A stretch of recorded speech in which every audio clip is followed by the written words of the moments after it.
Santa Lucía tiene una particular, es- tiene un particular espacio en mi vida, porque mi madre cuenta que cuando yo era niño, eh, bebé, pues no sé qué tan pequeña, pero sé que era mi época muy infante, yo tenía los lagrimales de mis ojos tapados. Y por lo que si entendí bien la historia, había una presunción o una probabilidad de algún tipo de intervención hacia mis ojos porque mis ojos no lagrimaban. Mi madre, en la iglesia de San Agustín, una iglesia filial que queda acá en Caracas, donde yo puedo decir que toda mi primera juventud y hasta ya avanzada un poquito mi edad adulta, viví mi vida pastoral, conocí pues a personas extraordinarias, formé parte de equipos de formación, también me formé por supuesto allí buena parte de mi vida. eh, Allí en esta iglesia había una imagen de Santa Lucía y mi madre cada vez que podíamos, que ella me hacía esa mención de que esta santa que efectivamente en la imagen, la estatua que le representa, tenía una bandeja con dos ojitos y era porque era una santa que se le atribuían favores en torno a la vista. Entonces me agrada mucho conocer su historia, como ya se los he dicho en otras oportunidades. Yo cuando hago esta serie también soy alumno de la serie porque aprendo de ella, o sea, aprendo de Día de Santos, no me los sabré todos de memoria, pero cada uno me inspira y me destaca cosas bien importantes de lo que es la fe y la fidelidad a Cristo.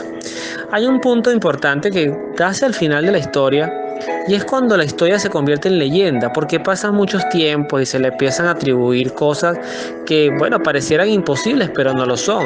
Si Cristo caminó sobre las aguas, si Cristo resucitó muertos, si además San Pablo, San Pedro, sobre todo los apóstoles, más que todo Pedro y Juan, hicieron prodigios en nombre de Jesucristo, nosotros no tendríamos por qué dudar de cosas vinculadas a lo sobrenatural en estas vidas de santos. Y justamente como pasó en el episodio que hablamos de Santa Bárbara, pasa lo mismo con Santa Lucía. No porque tengan siglos de antigüedad, estamos hablando del siglo IV, nosotros tenemos que dudar de su existencia o de sus hazañas. Tanto así que fíjense que en 1894, siglo XIX, se consigue la tumba de la santa. Es decir, qué bonito que la historia así ha pasado también con el Antiguo Testamento. Algunos relatos, sobre todo de los tiempos de Moisés, del Éxodo, otros tiempos más cercanos, inclusive también los tiempos de Jesús, como la arqueología, la antropología, pues dan evidencia de que esas cosas que están narradas en la Biblia, pues sí pasaron. Otro punto que es súper destacado en esta reseña bien corta pero interesante generalmente podemos ver que en la vida de las santas, me refiero a mujeres, femenino, en la vida de las santas mártires, casi que el factor común, el punto, el elemento común es el deseo, es un deseo de virginidad. Es un deseo de preservar su cuerpo, sus cuerpos o alejarlos, mejor dicho, de cualquier acto sexual. Insistimos, no porque la sexualidad sea mala en per se dentro de, por ejemplo, del matrimonio, el concepto de una familia, pero porque sí hay un elemento sobre todo en la mujer, que la mujer tiene un amor muy integral, no solamente carnal, corporal, como puede ser a veces el del hombre, que está un poco más guiado por los instintos, por los deseos. En la mujer el amor es integral, o sea, la mujer puede llegar a enamorarse de una manera absoluta y al enamorarse pues entrega todo a ese amor.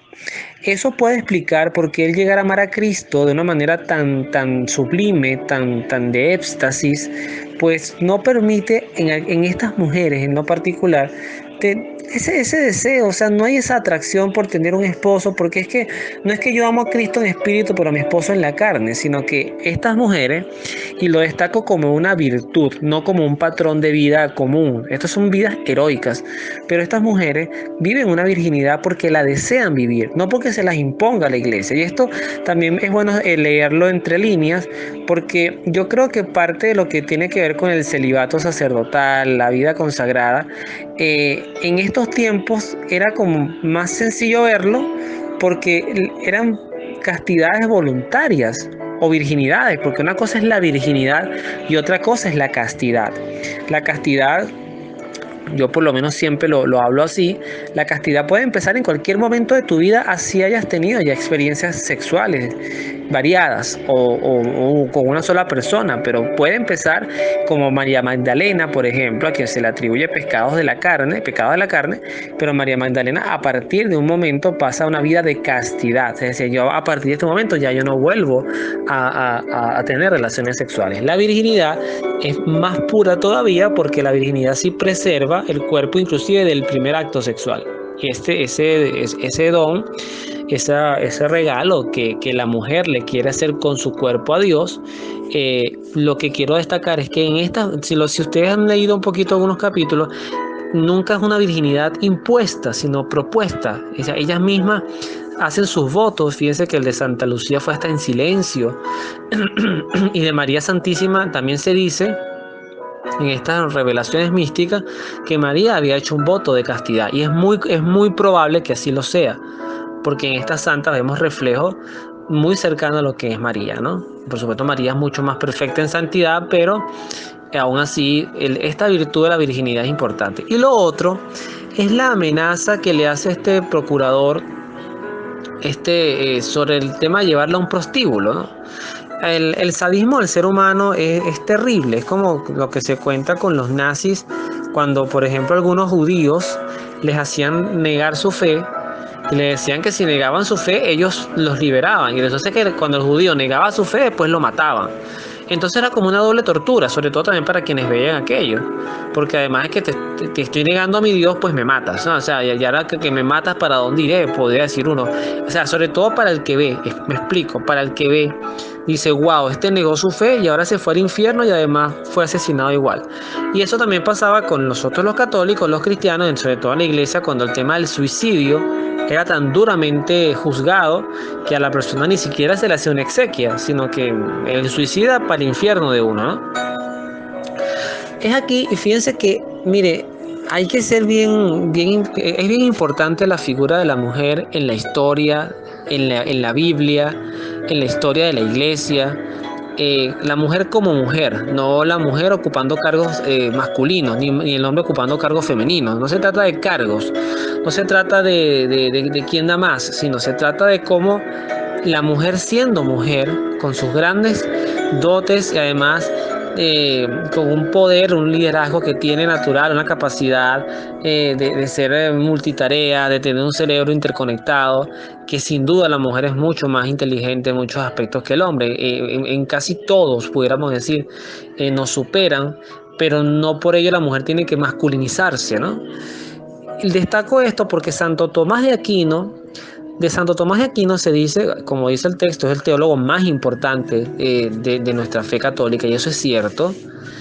De Santo Tomás de Aquino se decía que tenía una sabiduría de ángeles. Y eso no es poca cosa. De hablar esto de un ser humano no es poca cosa. Santo Tomás de Aquino con su Suma Teológica, Santo Tomás de Aquino con sus enseñanzas. Yo todavía soy yo creo que un ignorante pero agudo en los escritos de Santo Tomás. En algo he llegado a ellos, pero por enseñanzas de otras personas, no porque yo me haya sentado a leerlo. Pero quiero destacar que si Santo Tomás de Aquino admiró algo de Santa Lucía, a esta santa no hay que perderle la vista. No hay que perderle la vista, porque esa frase que cuando ella la amenazan con llevarle a un prostíbulo, ella dice, aunque el cuerpo se contamine, no hay pecado si el alma no lo consiente. Esto es lo que explica, por ejemplo, cómo una mujer que en un acto tan criminal y vil o tan bajo, tan cruel, como una violación, una muchacha virgen que sea violada, aunque su cuerpo quede manchado, su virginidad queda intacta, porque en ella no hubo deseo de pecar. Y este tipo de razonamiento lo mismo pasa, por ejemplo, con un asesinato, una persona que de repente mata a alguien en defensa personal, que es algo legítimo, legalmente legítimo y cristianamente también. Si una persona la van a matar, bueno, tú tienes, además hay como varias opciones, porque el martirio se entiende morir por la fe, eso es una cosa distinta, pero que usted vea que una mujer la están golpeando, que la van a apuñalear y usted se queda ahí, bueno, no, si esa es la voluntad de Dios, que el cuchillo se caliente y se le caiga de la mano lo Mesías, no, nosotros tenemos el deber de actuar y si en ese actuar y en ese forcejear, pues lamentablemente pierde la vida el agresor, pues ahí no va a decir que tú eres un criminal que mataste a alguien a conciencia, de repente no es lo que tú querías, tú no buscaste ese escenario, pero ocurrió. Por eso me encantó una frase que escuché en estos días de un sacerdote, el padre Fortea, una prédica que escuchaba sobre lo que está pasando en Cuba. Él decía, nosotros podemos admirar mucho el pacifismo de Gandhi. Perfecto, pero nosotros no seguimos a Gandhi, nosotros seguimos a Cristo. Y el cristiano católico es realista y predica un mundo real, un mundo donde a veces hay que enfrentar como fieras al mal. Y ese enfrentar como fieras, por ejemplo, es lo que pasó en México con la tiranía, creo que se llamaba Plutarco, discúlpeme si estoy equivocado, pero creo que era Plutarco, eh, que persiguió terriblemente a los cristianos, a los sacerdotes, y de ahí hubo un movimiento armado llamado los cristeros que se enfrentó a esta tiranía, y aunque fueron muchos masacrados y muchos sacerdotes martirizados, lo cierto es que este movimiento fue el despertar para que años después esta tiranía cayera. Entonces, tampoco pensemos que el cristiano siempre va a andar llevando palo y palo y bueno, nada, ya Dios actuará. O sea, también el ser humano en su hechura, hecha por Dios, valga la redundancia, su hechura de ser libre, el ser humano, si algo por lo que tiene que luchar es por su libertad, y Santa Lucía lo deja claro. Aunque me contaminen el cuerpo, o sea, fíjense el nivel de valentía de lo que ella está hablando. Te están hablando de que te van a llevar un prostíbulo donde te van a violar. Y lo mismo puede pasar con un hombre, en las circunstancias que sea, no por ser mujer. Esto tiene que verse como algo hacia la debilidad femenina, que puede entenderse más una debilidad física, nunca una debilidad intelectual ni cognitiva, sino físicamente sí son más débiles, son más frágiles, pero no por eso son menos importantes. Entonces, ante una amenaza sin igual, ¿qué hace Lucía? Perseverar su fe y verse valiente y enfrentarse a aquel tirano, aquel gorila, y decirle, mira, aunque se me contamine el cuerpo, mi alma, que no consiente esa contaminación, no va a pecar. Qué belleza entender esto y educar esto, ¿no? Que nuestra alma se mantenga con el deseo de nunca pecar, aunque en nuestro cuerpo puedan ocurrir circunstancias, y eso puede ser muchas cosas, pensamientos, palabras, obras u omisiones. Por eso el sacramento de la confesión es tan importante, porque pese a las debilidades de la carne, siempre tengamos un alma con el deseo de no pecar, de no justificar pecado, de no caer en la mediocridad, de rebajar nuestra alma a un mundo al cual no pertenece, porque nuestra alma está prisionera en nuestros cuerpos hasta que ocurra el proceso natural de la muerte y seamos elevados, Dios quiera, todos a la gloria de Dios, donde estaremos con los ángeles y los santos. Que Dios los bendiga, nos vemos en la oración.